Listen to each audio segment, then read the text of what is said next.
For 6 long years, the Luftwaffe ruled the skies over Europe.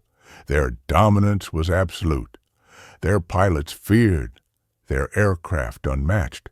From the fall of Poland to the Battle of France, from the deserts of North Africa to the burning skies above London, Germany's aerial armada struck terror wherever it flew. But as the war dragged on, something began to change. The Allies, battered but unbroken, were searching for a weapon that could not only defend the skies, but take the fight back to Germany itself. And out of that desperate need, a legend was born, a machine that would go from being mocked and misunderstood to one of the deadliest aircraft of the entire war. When it first rolled onto the runway, pilots couldn't believe their eyes. The P-47 looked nothing like the sleek Spitfires or nimble Messerschmitts they were used to.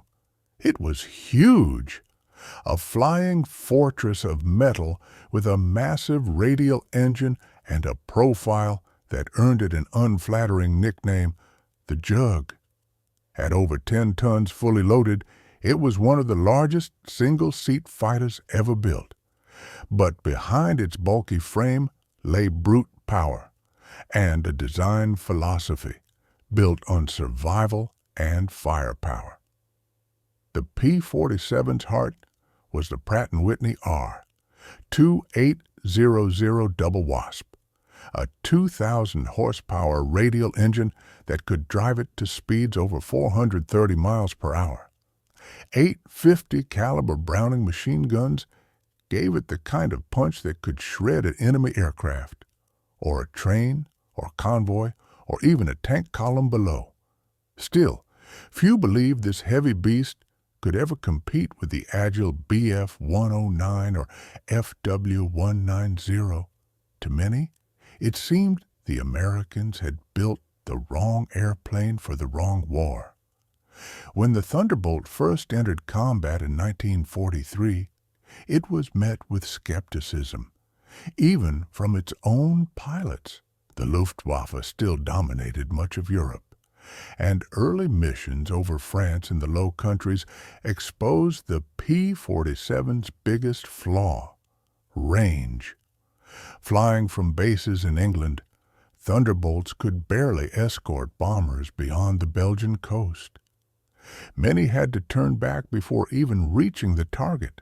The bombers, left unguarded, were slaughtered by German fighters.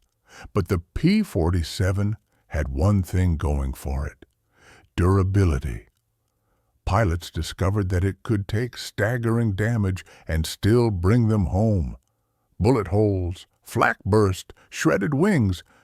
The Jug just refused to die. One pilot limped back across the channel with half his tail missing.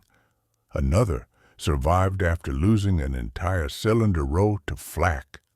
The Thunderbolt wasn't pretty, but it was tough.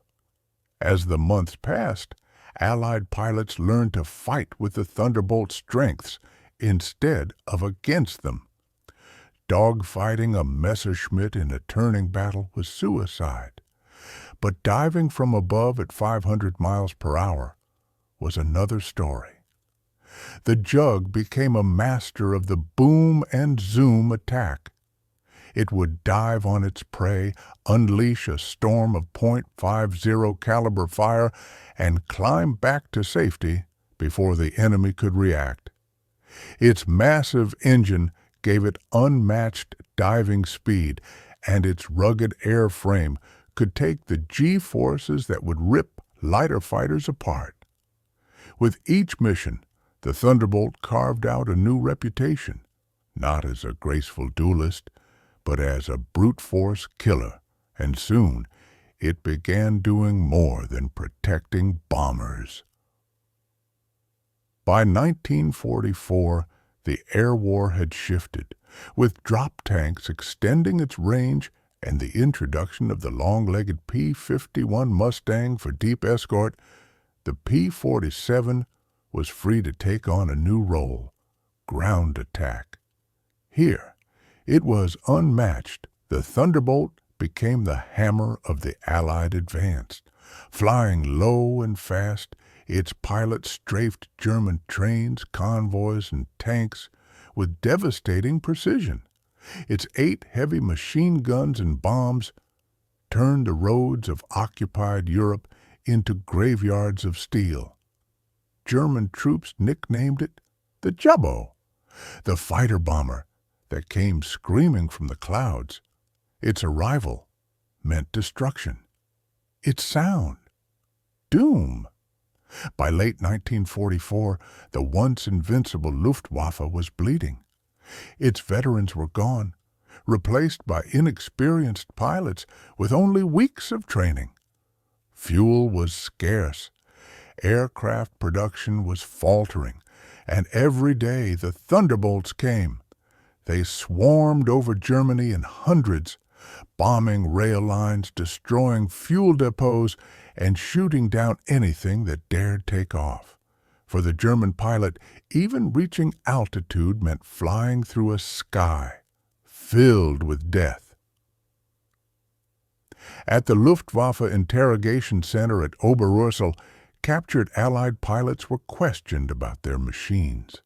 Again and again, German intelligence officers asked one thing: what is the secret of the Thunderbolt? Why does it not fall when hit? By the time the war ended in 1945, the P-47 had flown over 500,000 sorties. It destroyed more enemy aircraft in the air than any other American fighter except the Mustang, and far more on the ground. It had bombed, strafed, and fought its way across Europe and the Pacific, earning the respect of every pilot who flew it. What began as a lumbering, awkward giant became a symbol of unstoppable strength. The P-47 Thunderbolt was never elegant, but it was relentless, the embodiment of American grit and industrial might. It wasn't just a plane, it was a statement that sometimes power and endurance win the war when elegance and agility fail, and in the end, it helped break the Luftwaffe's iron grip on Europe, one thunderous mission at a time. From ridicule to reverence, from mockery to mastery, the P-47 Thunderbolt stands as a monument to the power of resilience, innovation, and raw determination.